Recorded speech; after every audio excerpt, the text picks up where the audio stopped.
Yo, what is up YouTube? It's your boy Legend and I'm back with another video. You already know what this is just by looking at the thumbnail. Now I'm sorry I haven't been uploading that consistently.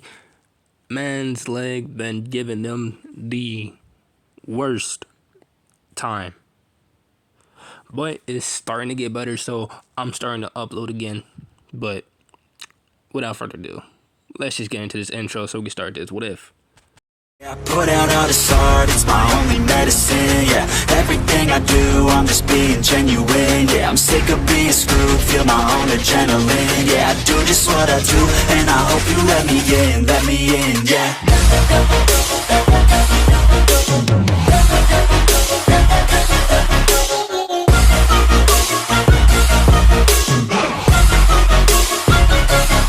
I'm grateful. Uncle sat in front of the stone rhino.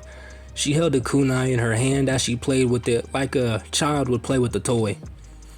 You see, Brazier, I'm the gentle one.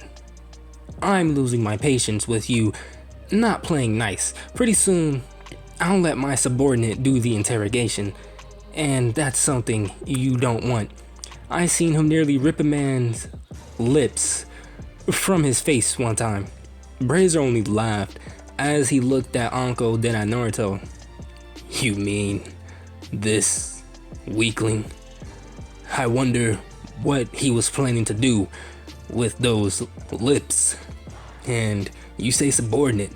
I didn't know that you were into fraternizing with subordinates. He must be into other men if he shows interest in the opposite sex's lips. Anko's gaze turned cold. She was trying to play nice, but now she was in a bad mood. How dare he say something like that to her? Anko leaned forward as she stopped playing with the kunai. She then hit him in the face with the blunt end of the kunai as she got up. Naruto, I'll let you handle this. Naruto sat in front of the stone rhino and pulled a kunai of his own. He then rose it into the air, and then dropped it. As Brazier let out a scream, the kunai fell and embedded itself into his foot. Naruto then placed his foot on top the kunai. Hey, up here, eyes up here. Brazier looked at Naruto with a pained expression, showing that he was pissed. Good boy. Now, there are two ways this is going down. You can cooperate, or every time you resist, I cause you mind-numbing pain. The captive only laughed. You don't have the spine. Naruto put pressure on the kunai that was in his foot as it sunk deeper into him as the captive screamed. Now that you see that my point is proven, tell me. I want information on all people closest to the Tsuchikage, abilities of both Jinchuriki, future plans you have, strategies, days of attack, specific times, that kind of stuff. Brazier looked at Naruto once more. Brazier Tori, better known as the Stone Rhino, Jonin of the Stone, Ninja ID 159367. Naruto shook his head. He then stomped on the kunai as it went completely through his foot to the point where the blunt part of it was now digging into the top of Brazier's foot. I may be a novice at interrogation, but causing pain is easy when you know the human body. Anko, can you give me a spoon? Anko walked to the kitchen and came back with a spoon. Brazier was now crying. This kid was a complete psychopath. Novice at interrogation. This was not interrogation. This was torture. Brazier looked up, and at that moment, Naruto shoved the spoon into his eye socket as the captive threw his head back in agony as his screams echoed. Anko even winced when she saw it. Naruto grabbed Brazier by the face and forced him to open his eye. Good. The eye is still intact.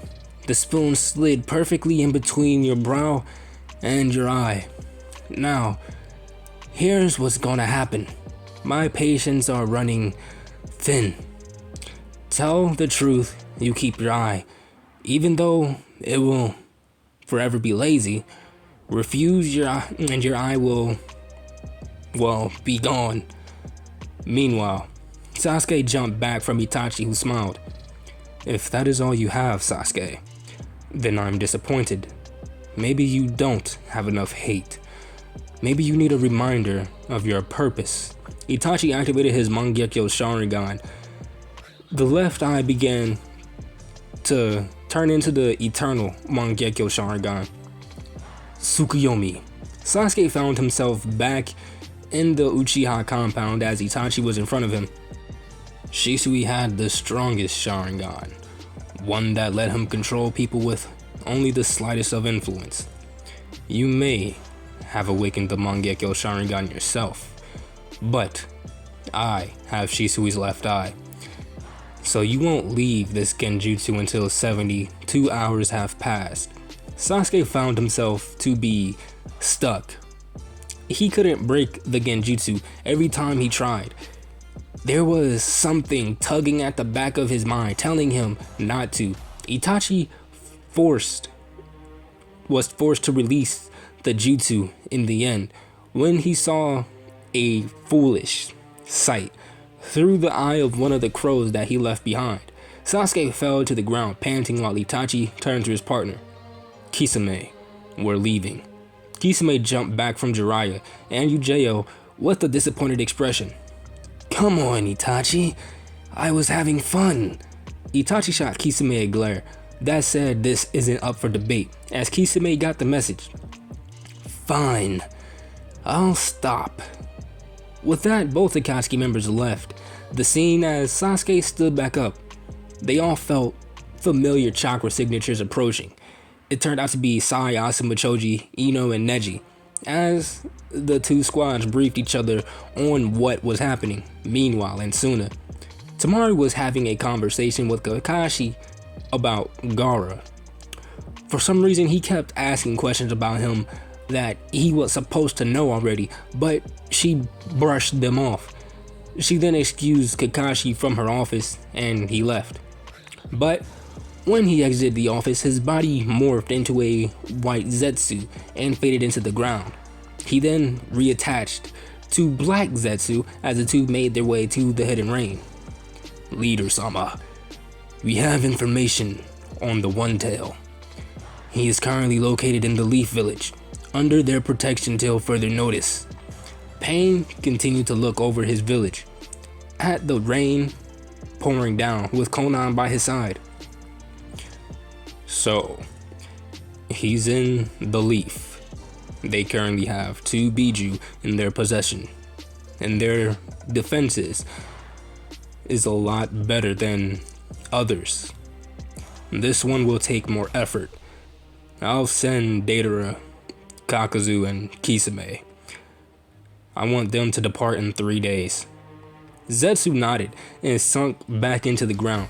Konan noticed something off in the distance and flew off to investigate as Pain walked back into the tower. She stopped to see the masked man, but without the mask, as her eyes went wide. But it was too late. This is the ultimate genjutsu. Konan found herself in a orange and white plane as she looked around. Shisui then appeared with his one eternal Mangekyo Sharingan active. I rule everything here. You do what I say and when I say to do it. As of now, you're a spy for me and Itachi. You will give us all information on the Akatsuki. Konan then left the plane as she looked at Shisui. Pain is coming. He can sense people with the rain. Your chakra signature is not familiar. Leave now and come back when the rain stops, and I'll tell you more. Shisui vanished in a swirling vortex as the human path dropped in front of Konan. He's not here. He left before I could reach him. Back with Naruto. Him and Anko were heading back to Konoha at top speed. Hopefully, they would be able to intercept the large platoon of Stone Shinobi that intended to destroy 3 of their major outposts that they had. Anko looked at Naruto as they moved, and Naruto felt her gaze on him. What, Anko? Anko sighed before speaking. Was that really necessary of what you did to the guy? Naruto only nodded. He nearly took off my arm. I got payback by removing his eye with a spoon, and killing him was already in the missing parameters. When Naruto put it like that, she couldn't argue because it made sense, so she didn't push the matter. Anko then had to grab Naruto as the two of them ducked. They turned to see Four Stone Shinobi and they looked pissed. They're the ones that killed Commander Rhino. Great. Now we have to deal with some weak subordinates of Brazier, thought Naruto. Anko readied herself before she froze. Same with Naruto. Black markings started to form all over their skin from a curse mark that was placed onto them. Anko then grit her teeth at the reminder of Orochimaru, but Naruto remained frozen. His mind went back to when he was completely destroyed by Mondus as he collapsed off of the tree. And that was when the four shinobi attacked. It was when Anko went to catch Naruto. Anko grabbed Naruto mid-air as she held him close and dodged the four men and jumped away, taking a slash to her side in the process. She punched Naruto in the face a lot harder than she intended to. Now is not the time or place for you to freeze. Fight with me or run like a pathetic shinobi. Naruto snapped out of it. He pulled his tanto and his eyes became red with slits. He knew how powerful a curse mark made someone, but he couldn't go all out. He would risk hurting Anko. Not that it was a problem to him, but she was still a Konoha shinobi for now.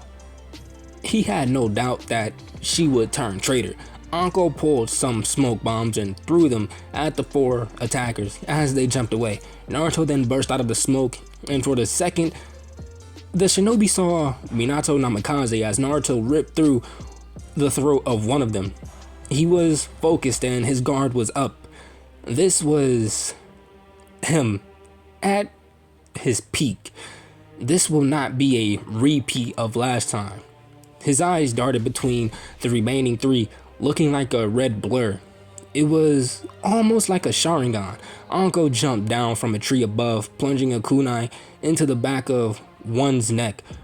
Poison was only a last resort in this fight. These shinobi dealt with Orochimaru, so they may have some sort of tolerance. Naruto drove the point of his tanto forward, going for the face of the shinobi, but he tilted his head and came down with the kunai. Naruto was too close to dodge, and he was unable to block. There was no way he was dying here. He still needed to kill Orochimaru. The man was fast approaching with his kunai. Naruto tilted his head and bit down full force on the kunai, and it made a rather disturbing crunching sound. As he pulled back his tanto, and he removed the man's arm before slitting his throat. As he turned to Anko to see her deal with the last one, Naruto released the Kyuubi power and let out a sigh. He then felt Anko shove him into a tree and slap him. What was that back there? You froze because of fear of curse marks, and you nearly got both of us killed.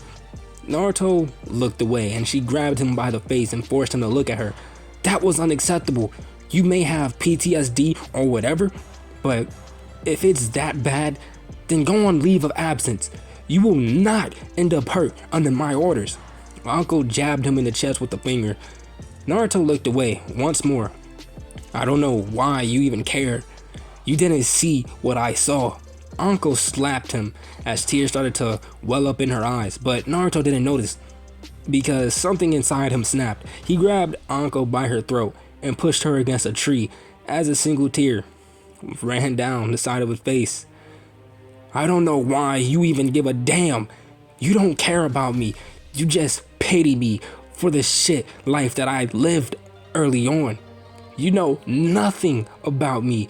You don't know what it's like to go to bed in fear for your life in your own home. What it's like to have to dig through trash for a meal. What it's like to see your teammates nearly die in front of you and you be unable to do anything about it. You don't know what it's like to find out that The family you once had was betrayed by the place you protect.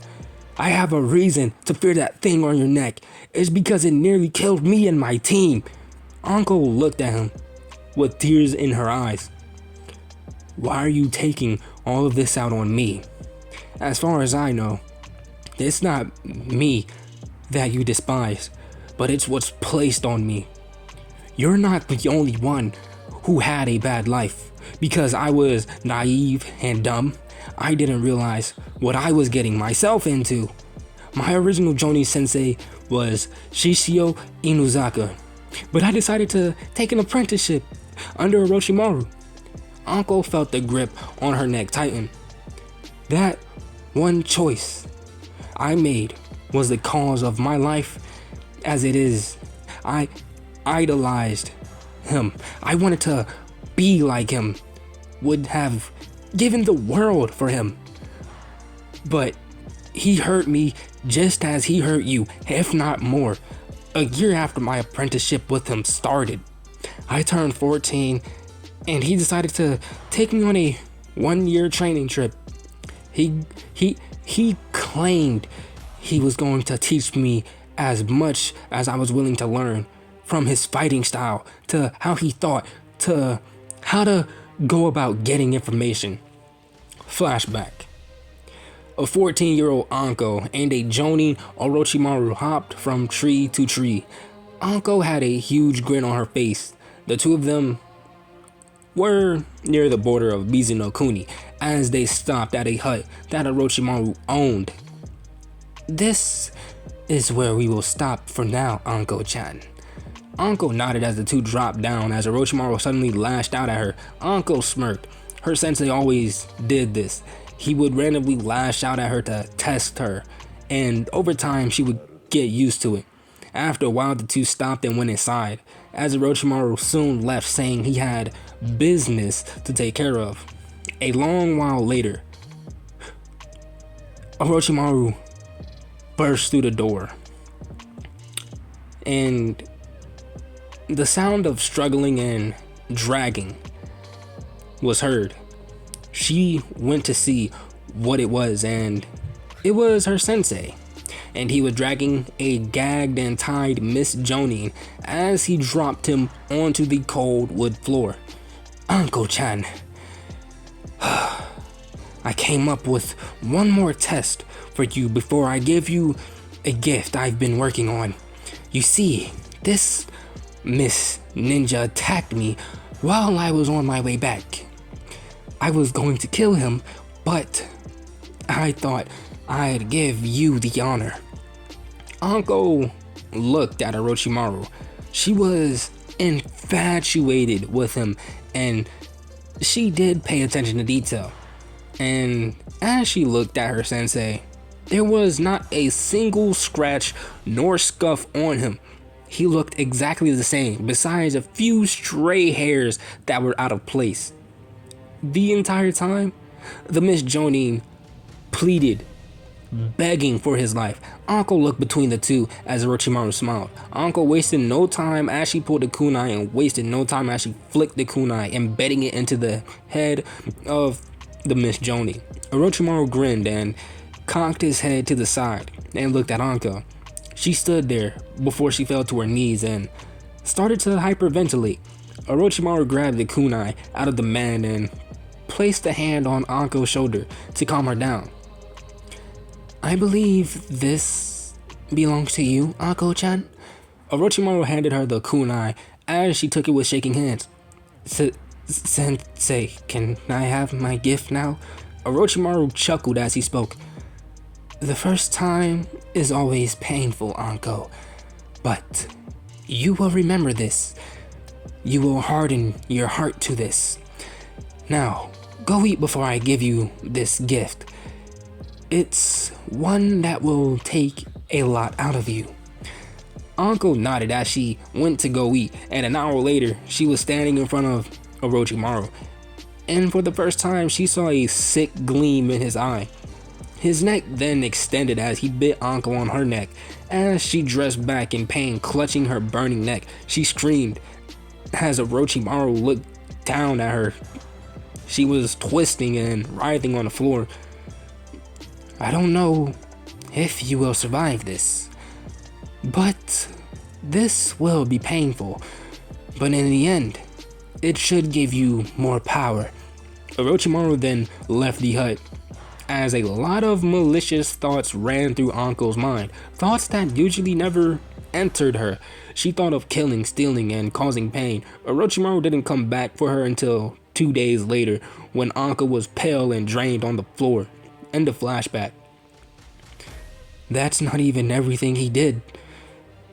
When he came back, he had another man with him. He was around the same age, same size as him, with black hair. These next words Anko would have to choose carefully, since Naruto didn't understand what certain things meant, especially if the word had more than one meaning. He and the man looked down at me.